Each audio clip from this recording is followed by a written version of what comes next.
Assalamualaikum warahmatullahi wabarakatuh.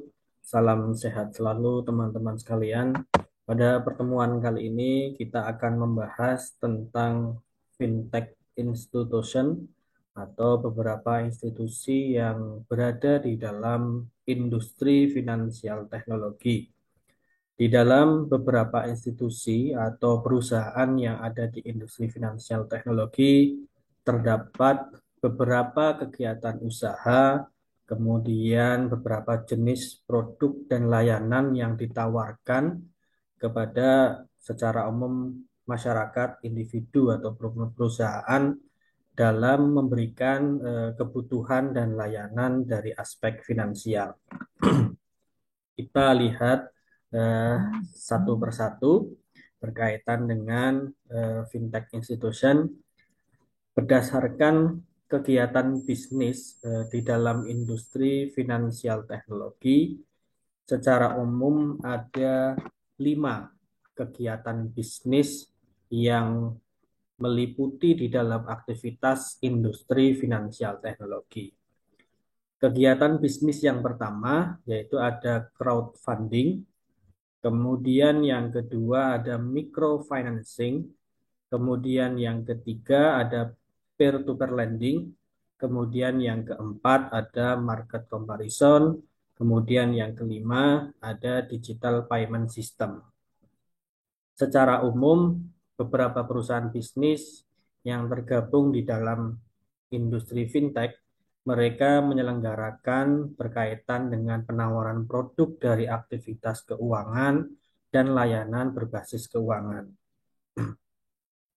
Tadi yang pertama ada crowdfunding. Ini secara umum adalah perusahaan-perusahaan yang bergerak dengan melakukan kegiatan usaha untuk mengumpulkan dana yang bertujuan untuk aktivitas secara umum aktivitas sosial. Kemudian untuk yang microfinancing, ini perusahaan-perusahaan yang menawarkan aktivitas penghimpunan dan penyaluran dana berkaitan dengan aspek bisnis atau bersifat komersial. Kemudian yang peer-to-peer lending, ini merupakan perusahaan-perusahaan yang menawarkan jasa pembiayaan yang mana diperuntukkan bagi pihak-pihak dalam tanda kutip belum memiliki akses atau terbatas akses terhadap lembaga keuangan. Mereka diberikan fasilitas sarana bisa bermitra dengan perusahaan-perusahaan peer-to-peer lending. Kemudian yang keempat ada market comparison. Ini sebuah kegiatan bisnis yang bertujuan sebagai analis dalam sebuah aspek kebutuhan ekonomi atau kebutuhan yang diinginkan atau dibutuhkan oleh individu atau perusahaan sebagai bentuk pembanding untuk mengambil keputusan pada produk-produk keuangan yang mereka akan pilih. Kemudian yang terakhir, yang kelima, ada digital payment system. Ini yang secara umum juga ditawarkan oleh perusahaan-perusahaan fintech untuk memberikan kemudahan dalam bentuk transaksi pembayaran atau menggunakan electronic money. Kita lihat satu persatu secara detail. Tadi yang pertama kegiatan bisnis fintech ada crowdfunding.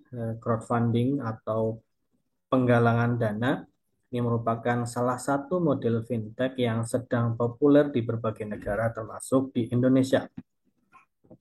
Dengan adanya teknologi ini, masyarakat dapat menggalang dana atau berdonasi untuk suatu inisiatif atau program sosial yang mereka pedulikan atau yang mereka laksanakan. Salah satu contohnya adalah penggalangan dana untuk membangun pesawat R80 yang didesain oleh B.J. Habibie pada saat itu, atau dalam hal ini secara umum perusahaan-perusahaan yang kegiatannya dalam bentuk crowdfunding, mereka memiliki fokus kegiatan bisnis atau kegiatannya adalah program-program sosial. Contoh lagi startup fintech yang model crowdfunding yang kini tengah populer yang atau biasanya dimitrakan atau kerjasama dari individu atau perusahaan ada kitabisa.com.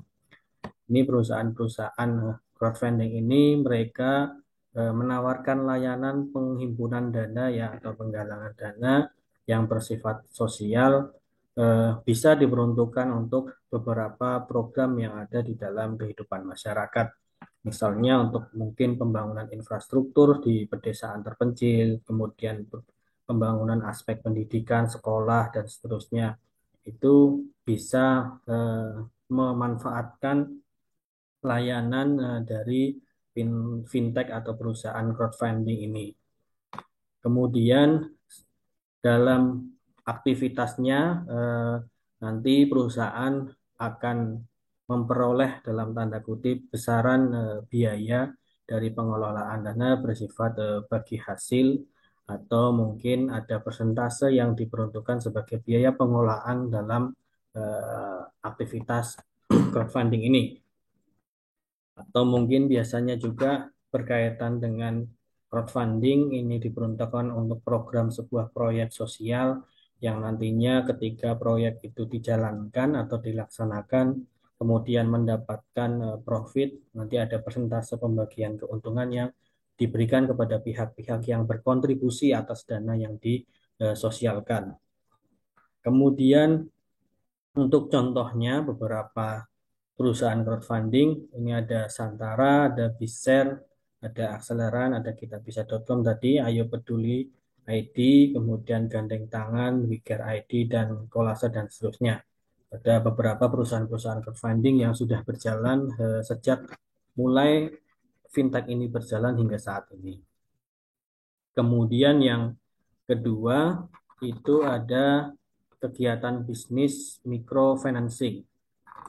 Microfinancing adalah salah satu layanan fintech yang menyediakan layanan keuangan bagi masyarakat kelas menengah ke bawah untuk membantu kehidupan dan keuangan mereka sehari-hari atau kehidupan dan keuangan masyarakat sehari-hari. Sistem bisnis ini dirancang agar return bernilai kompetitif bagi pemberi pinjaman, namun tetap attainable bagi peminjamnya. Salah satu startup yang bergerak dalam bidang microfinancing adalah perusahaan Amarta yang menghubungkan pengusaha mikro di pedesaan dengan pemodal secara online. Jadi secara umum, perusahaan-perusahaan yang kegiatan usahanya adalah microfinancing ini menawarkan aktivitas peminjaman yang secara khusus diperuntukkan bagi para pengusaha mikro atau biasanya diperuntukkan bagi para UMKM, terlebih bagi UMKM yang berada di pedesaan, yang mana hal ini kegiatan yang menawarkan kemudahan akses dari aspek peminjaman atau pembiayaan agar perusahaan juga akan tetap mendapatkan return, perusahaan microfinancing, dengan memperhatikan aspek kemudahan dalam membayar kewajiban bagi peminjam. Jadi microfinancing memberikan keleluasaan secara mudah dan fleksibel ketika ada individu atau pengusaha mikro yang melakukan kemitraan dengan perusahaan-perusahaan microfinancing, mereka mendapatkan dana pinjaman, kemudian kewajiban pembayaran mereka juga tidak memberikan beban yang berat atau attainable bagi peminjam, atau dalam tanda kutip hal ini adalah memudahkan dalam pembayaran bagi para pelaku pengusaha mikro. Kemudian microfinancing ini secara luas atau secara berkelanjutan memiliki tujuan yang mana adalah menciptakan pemerataan ekonomi, di mana yang diupayakan adalah memfokuskan para pengusaha mikro atau UMKM yang belum memiliki kekuatan dari aspek pendanaan dalam menjalankan aktivitas bisnisnya bisa terdanai dengan baik secara optimal, kemudian mereka memiliki aspek kegiatan bisnis yang berjalan secara stabil, kemudian mampu berkembang, kemudian nantinya juga bisa memiliki aspek pendanaan yang meningkat atau berdampak positif bagi usaha yang dijalankan, kemudian juga mampu menyerap beberapa tenaga kerja ketika banyak aktivitas usaha atau mikro yang berjalan di setiap daerah. Ketika beberapa pihak pengusaha mikro atau UMKM ini berjalan dengan baik, harapannya pemerataan ekonomi dan pemberdayaan masyarakat yang ada di setiap wilayah, khususnya di pedesaan, itu bisa memberikan manfaat yang baik atau bisa terpenuhi beberapa kebutuhan aspek pendanaannya, dan kelangsungan bisnis mikro yang berjalan bisa tetap eksis dan tumbuh serta dan berkembang. Beberapa perusahaan microfinancing, contohnya tadi ada Amarta ya, kemudian Dana Kita, kemudian Investre, kemudian iGrow, kemudian ada Crowdo. Ini salah satu beberapa perusahaan microfinancing yang tadi secara khusus menawarkan kegiatan usaha peminjaman atau pembiayaan yang dikhususkan kepada pengusaha mikro. Kemudian yang berikutnya, kegiatan bisnis fintech ketiga adalah peer-to-peer lending, atau secara umum ini merupakan perusahaan peminjaman yang bersifat online. Jenis kegiatan ini atau jenis ini lebih dikenal sebagai fintech untuk peminjaman uang. Fintech ini membantu masyarakat untuk membutuhkan akses keuangan untuk memenuhi kebutuhan. Dengan fintech ini, konsumen dapat meminjam uang dengan lebih mudah untuk memenuhi berbagai kebutuhan hidup tanpa harus melalui proses berbelit-belit yang sering ditemui di bank konvensional atau di bank secara umum. Jadi perusahaan-perusahaan yang menjalankan kegiatannya melakukan peer-to-peer lending atau peminjaman uang secara online ini diperuntukkan bagi pihak-pihak individu atau mungkin juga perusahaan yang mengalami eh, kesulitan dana ya atau kesulitan akses dalam memenuhi aktivitas kebutuhan hidup yang mana bersifat eh, lebih mudah, kemudian persyaratan juga lebih mudah, kemudian tidak seperti eh, yang harus dilakukan ketika persyaratan itu diajukan ke bank-bank yang bersifat umum atau bank-bank konvensional. Secara garis besar, perusahaan-perusahaan fintech yang bergerak di kegiatan bisnis peer-to-peer lending, mereka menawarkan berbagai bentuk peminjaman ya, peminjaman uang atau dana dengan berbagai kriteria, kriteria besaran nominal pemberian pinjaman tersebut, kemudian ketentuan jangka waktu yang harus dipenuhi ketika dana itu dicairkan, dan pengembalian waktu jatuh tempo juga ditentukan secara detail di dalam penawaran produk ini. Kemudian segala akses proses dalam melakukan transaksi atau akses peminjaman keseluruhan melalui proses online, atau biasanya kalau proses online ini adalah melengkapi berkas persyaratan yang bersifat digital ya. Jadi file kelengkapan administratif, kemudian mungkin beberapa MOU atau kesepakatan yang disepakati secara digital seperti tanda tangan digital, kemudian rekam wajah, kemudian mungkin rekam identitas diri yang ada di KTP, kemudian juga kontak person dan seterusnya, atau secara administratif itu harus disampaikan secara digital, dan itu akan menjadi rekod database bagi perusahaan-perusahaan peer-to-peer lending untuk menyimpan seluruh data nasabahnya baik individu maupun perusahaan.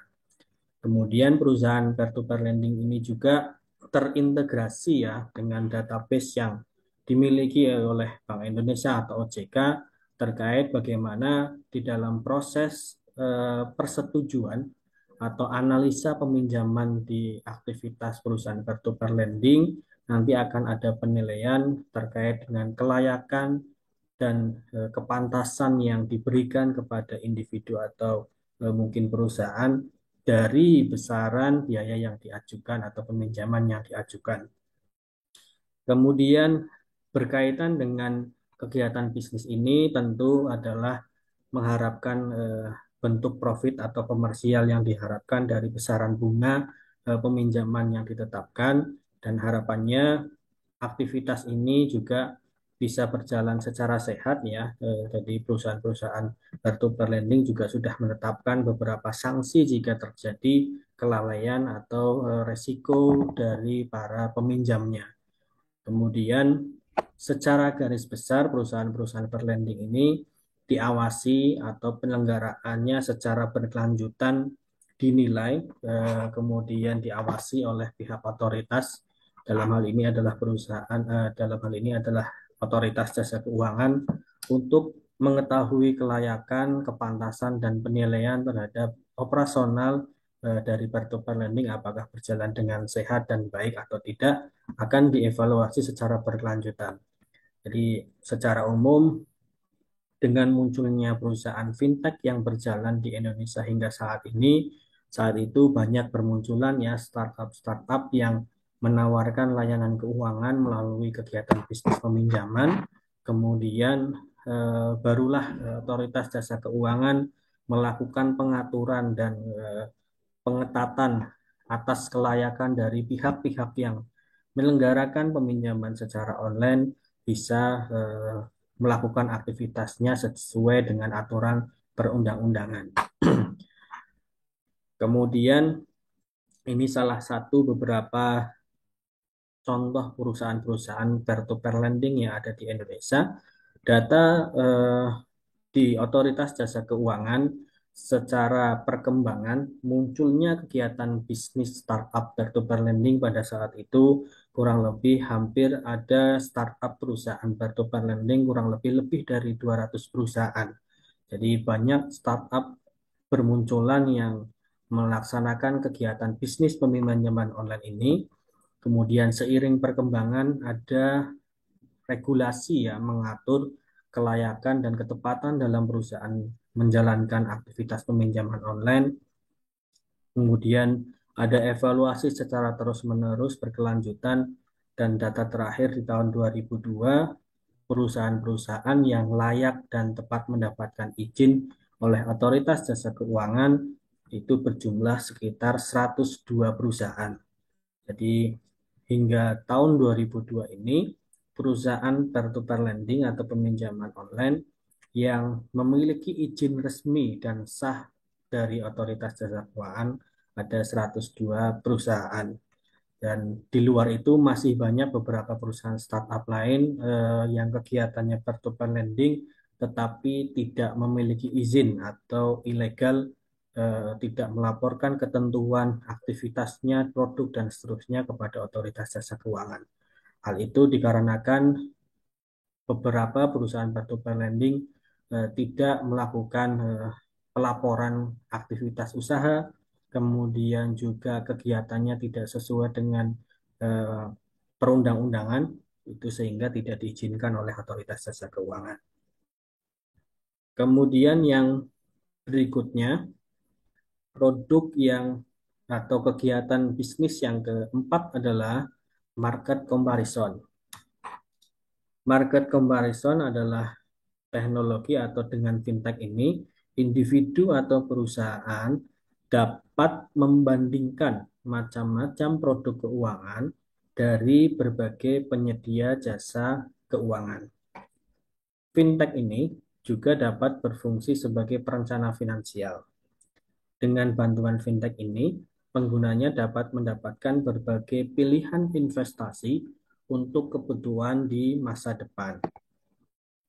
Jadi perusahaan fintech yang bergerak di dalam kegiatan bisnis market comparison yang mana mereka menawarkan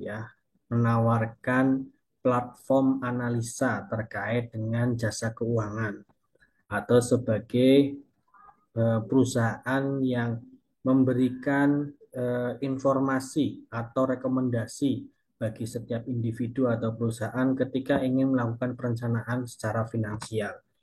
yang mana biasanya market comparison ini memiliki tujuan khusus untuk menentukan atau pengambilan keputusan di dalam investasi.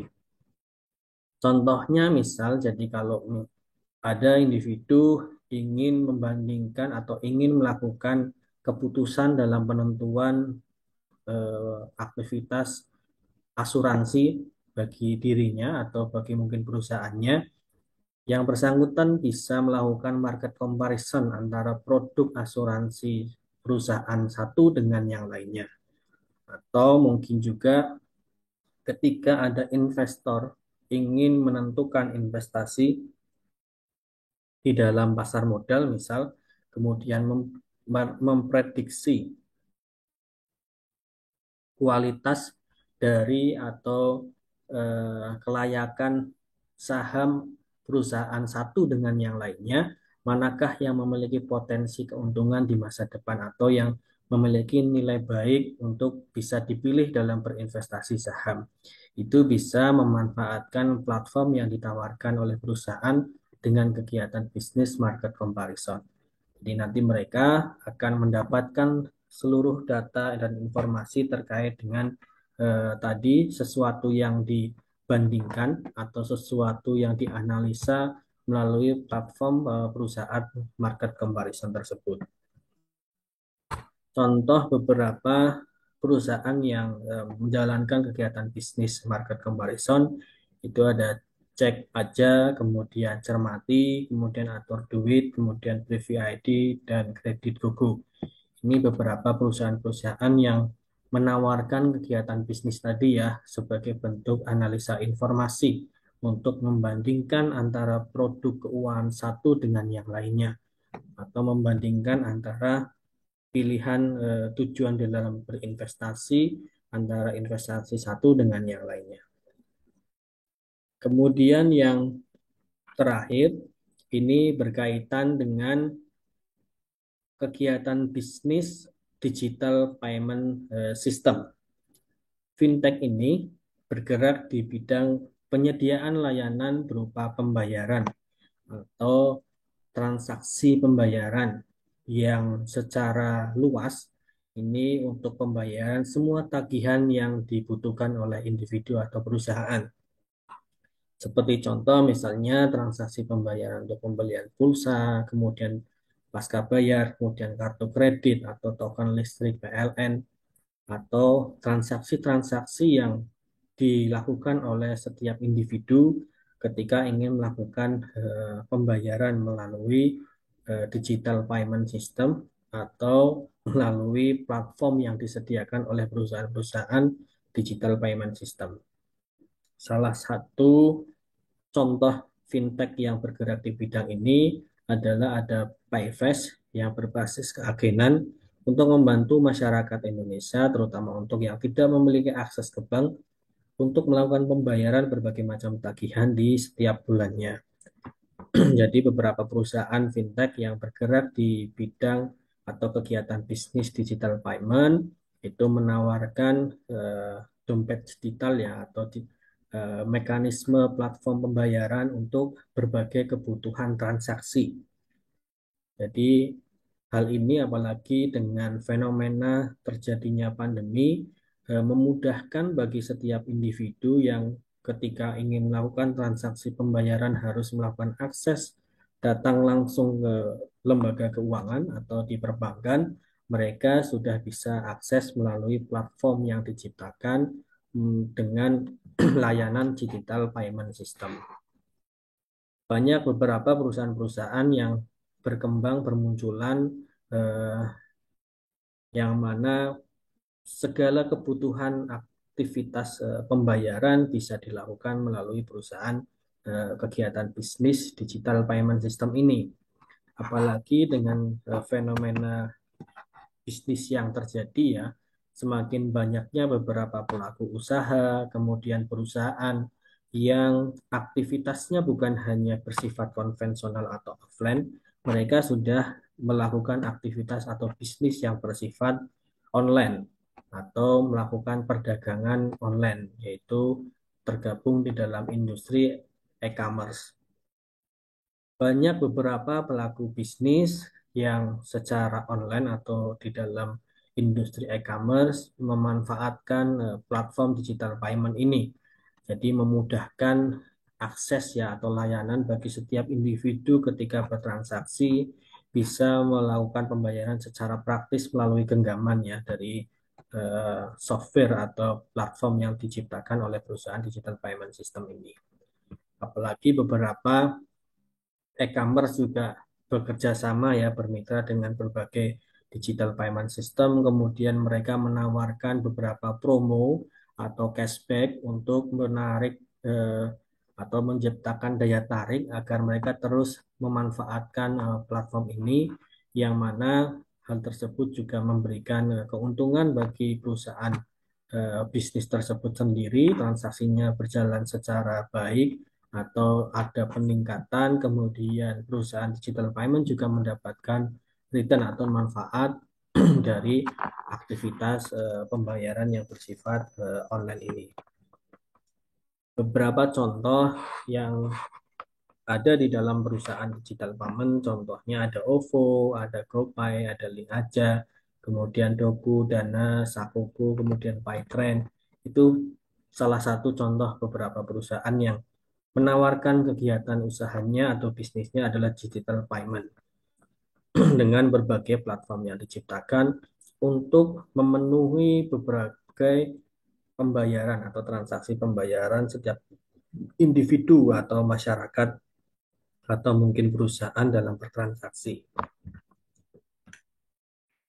Kemudian yang berikutnya, di dalam aktivitas finansial teknologi tadi sudah ada beberapa kegiatan bisnis yang berjalan atau kegiatan bisnis yang dilakukan oleh beberapa perusahaan. Kemudian yang berikutnya ini adalah terkait dengan fintech generation atau generasi dari pengembangan finansial teknologi di dalam berbagai aktivitas atau kegiatan atau di dalam bentuk bidang-bidang tertentu selain beberapa perusahaan tadi yang sudah berjalan di dalam industri fintech. Ada 5 generasi fintech yang sudah berkembang. Satu, ada insuran. Ini bagi perusahaan-perusahaan asuransi ya, yang mana menciptakan optimalisasi teknologi informasi di dalam melakukan kebutuhan asuransi baik setiap individu maupun perusahaan. Jadi akses layanan yang dimitrakan atau bermitra dengan perusahaan asuransi itu sudah dioptimalkan menggunakan penerapan teknologi. Baik itu saat proses pembukaan atau pendaftaran, kemudian proses ketika melakukan pembayaran terkait asuransi, kemudian juga terkait dengan klaim yang dicairkan dan seterusnya, itu sudah dioptimalkan melalui tampilan yang bersifat digital. Jadi sudah banyak beberapa perusahaan asuransi menawarkan platform ini untuk setiap individu atau masyarakat atau bahkan beberapa perusahaan. Kemudian yang kedua ada RegTech. RegTech ini adalah regulatory teknologi.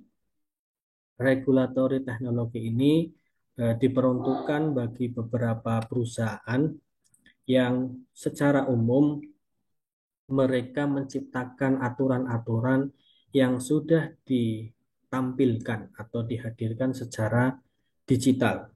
Jadi banyak beberapa perusahaan yang dalam hal ini ketika menciptakan aturan atau kesepakatan, mereka sudah menghadirkan tampilan bersifat digital ya. Contohnya misal, jadi kalau di lembaga keuangan ada perjanjian ya atau MOU, misal ada individu ingin melakukan proses kredit, maka sudah muncul adanya regulasi ya tentang kesepakatan antara kedua pihak yang dihadirkan secara digital, kemudian itu bisa di-download setelah proses itu berjalan.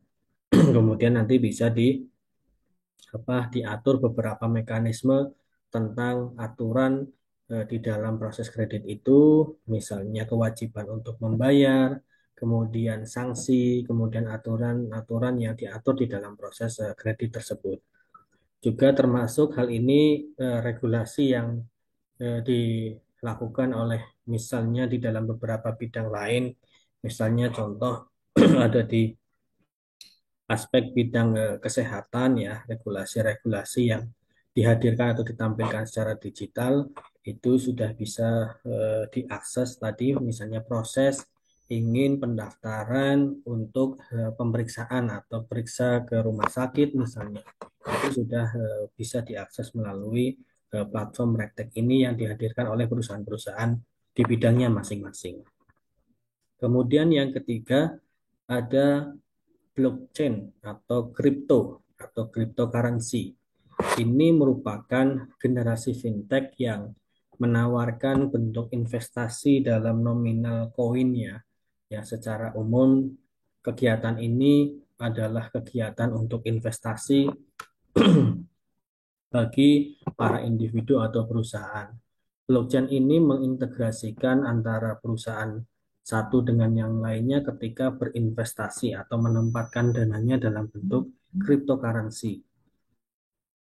Secara umum berkembang produk yang ada di dalam blockchain atau cryptocurrency ada yang namanya Bitcoin ya, eh, yang mana hingga saat ini berkembang secara berkelanjutan. Banyak individu-individu yang tertarik untuk berinvestasi di dalam blockchain atau cryptocurrency dengan menginvestasikan dananya ke dalam bentuk Bitcoin. Kemudian Bitcoin itu juga bisa dijual belikan atau ditransaksikan antara pelaku yang terlibat di dalamnya atau yang terlibat di dalam aktivitas blockchain atau cryptocurrency. Kemudian yang keempat ada wealth management. Produk ini adalah perusahaan yang menawarkan tentang manajemen dari atau pengelolaan dari personal finance ya atau personal terkait dengan kehidupan sehari-hari atau pengaturan terkait dengan kebutuhan ekonominya. Wealth management secara umum itu adalah produk yang menawarkan investasi. Jadi beberapa perusahaan yang melaksanakan kegiatan di bidang wealth management ini, mereka sebagai pihak mitra yang mengatur kebutuhan investasi setiap individu atau perusahaannya. Contoh misalnya, untuk yang wealth management, misal penerapan terkait dengan kebutuhan di dalam investasi pendidikan, kemudian investasi kesehatan, atau mungkin kalau di lembaga keuangan ada wealth management menawarkan investasi berkaitan dengan ibadah misalnya untuk umroh, untuk haji dan seterusnya, itu bisa menerapkan fintech generasi wealth management ini yang dihadirkan dalam bentuk platformnya atau software yang sudah dihadirkan oleh setiap masing-masing lembaga keuangan. Kemudian yang terakhir ada personal finance. Personal finance ini adalah generasi fintech yang menawarkan pengelolaan keuangan individu ya dalam mengatur dana-dana yang dimiliki untuk kebutuhan dalam pembayaran secara rutin. Jadi ada individu-individu yang mengatur atau menyimpan dananya secara digital, kemudian mengatur jadwal keuangan yang ada misalnya tanggal 10 untuk pembayaran pendidikan misalnya, kemudian tanggal 15 pembayaran untuk investasi, kemudian tanggal berikutnya pembayaran untuk asuransi dan seterusnya. Itu diatur secara automatically dengan aplikasi atau platform personal finance ini. Jadi bersifat auto debit yang mana nanti terintegrasi dari platform yang diciptakan personal finance, kemudian ada dana yang disimpan atau dialihkan dari rekening satu ke dalam personal finance tersebut. Kemudian ketika jadwal itu sudah ditetapkan, maka akan ada pembayaran transaksi yang berjalan atau ada notifikasi yang nanti akan di-approve oleh individu masing-masing. kemudian barulah transaksi diakses dengan kode sandi yang diciptakan oleh setiap masing individu-individu. Kemudian yang terakhir ini berkaitan dengan bagaimana sinergi dan kolaborasi antara ketiga komponen di dalam pengembangan dan pertumbuhan finansial teknologi. Secara umum, pihak-pihak industri atau perusahaan yang ada di dalam fintech ada tiga unsur yang harus saling bekerja sama ya, atau saling bersinergi atau saling berkolaborasi untuk menciptakan aktivitas teknologi keuangan atau bisnis keuangan digital ini, atau pengembangan berbasis teknologi secara online dengan mengoptimalkan tiga unsur. Yang pertama adalah software, kemudian yang kedua adalah hardware, kemudian yang ketiga adalah brandware. Yang pertama ada software, yang mana setiap perusahaan fintech itu atau perusahaan-perusahaan yang terlibat dalam aktivitasnya dengan menciptakan optimalisasi teknologi, yaitu dengan menghadirkan sebuah software atau perangkat lunak ya, perangkat lunak yang diciptakan untuk operasional atau untuk pengguna ya, penggunanya baik itu individu atau masyarakat atau mungkin perusahaan. Software ini diciptakan dengan berbagai fitur dan menu yang ada, kemudian nantinya di dalamnya ada proses mekanisme yang berjalan untuk bisa diinstal atau dioperasikan di dalam berbagai bentuk, baik itu bersifat website maupun bersifat eh, mobile atau bersifat smartphone, baik itu eh, beberapa smartphone yang misalnya mampu kompatibel dengan software-software yang diciptakan oleh beberapa perangkat.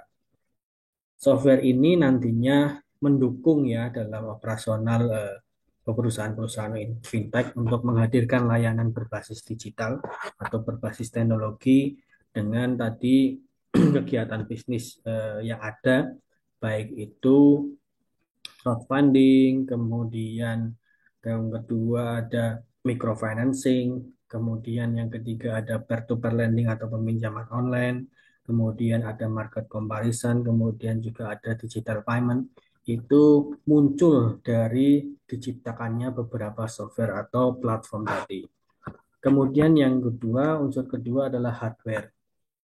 Ketika ingin mendukung, kemudian memberikan kemudahan dan akses, maka perlu didukung yang namanya hardware atau perangkat keras, atau adalah komponen sarana agar software itu bisa diterapkan, dioperasikan oleh pengguna. Tentu software ini harus kompatibel dengan hardware yang ada dari pihak yang menciptakan software tersebut. Jadi harapannya beberapa software yang diciptakan di dalam industri fintech ini mampu kompatibel dengan hardware yang dimiliki oleh setiap pengguna, baik itu misalnya mobile atau smartphone, kemudian mungkin melalui website itu bisa berjalan secara baik ketika dioperasionalkan atau ketika diakses ya.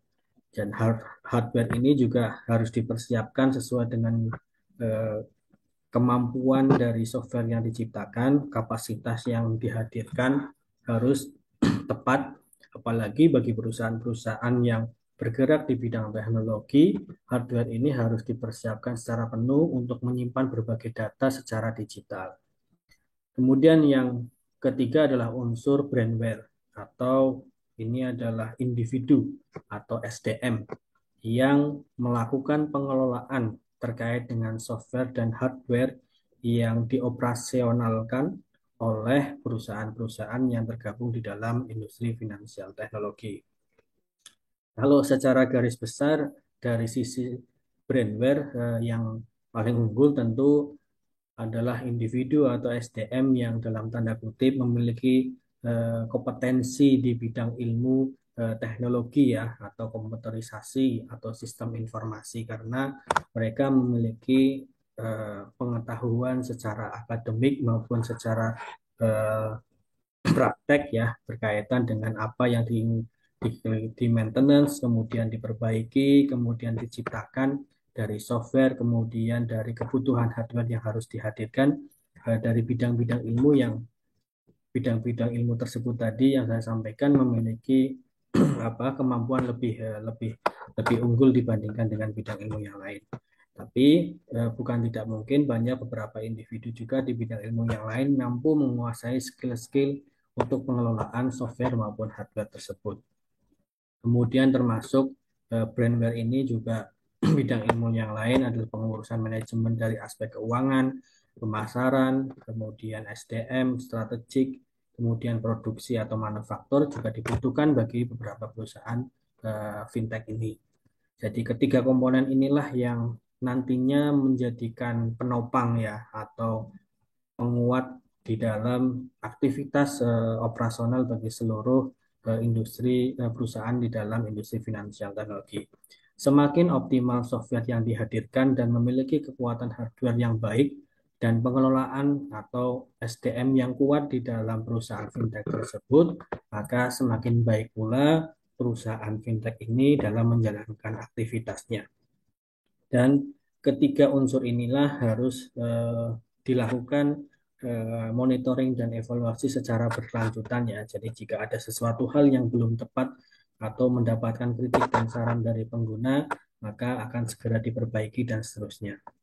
Itu salah satu contoh atau mungkin jika ada sesuatu resiko yang timbul dari perusahaan-perusahaan atau layanan yang dihadirkan di dalam industri fintech, ketiga komponen ini juga akan memberikan dukungannya untuk mengantisipasi besaran resiko yang dihadapi. Baik, terima kasih. Itu beberapa materi yang saya sampaikan berkaitan dengan pokok bahasan fintech institution. Tadi kita sudah membahas beberapa kegiatan bisnis atau perusahaan yang ada di fintech, kemudian juga beberapa contoh perusahaannya, kemudian juga tadi ada beberapa generasi fintech yang berjalan selain dari kegiatan bisnis yang dilakukan. Kemudian ada komponen atau unsur yang mendukung bagi perusahaan-perusahaan fintech. Baik, terima kasih teman-teman semuanya. Mungkin itu yang dapat saya sampaikan di dalam pertemuan kali ini berkaitan dengan pokok bahasan finansial teknologi dari sisi institusi atau perusahaan fintech. Jika nanti ada pertanyaan atau hal yang belum jelas, bisa ditanyakan melalui chat di forum Kelasi Akad. Silakan bisa memanfaatkan media tersebut. Kemudian materi nanti akan saya share juga di forum Kelasi Akad. Saya akhiri untuk pertemuan hari ini. Terima kasih atas waktu dan perhatian teman-teman sekalian. Wassalamualaikum warahmatullahi wabarakatuh.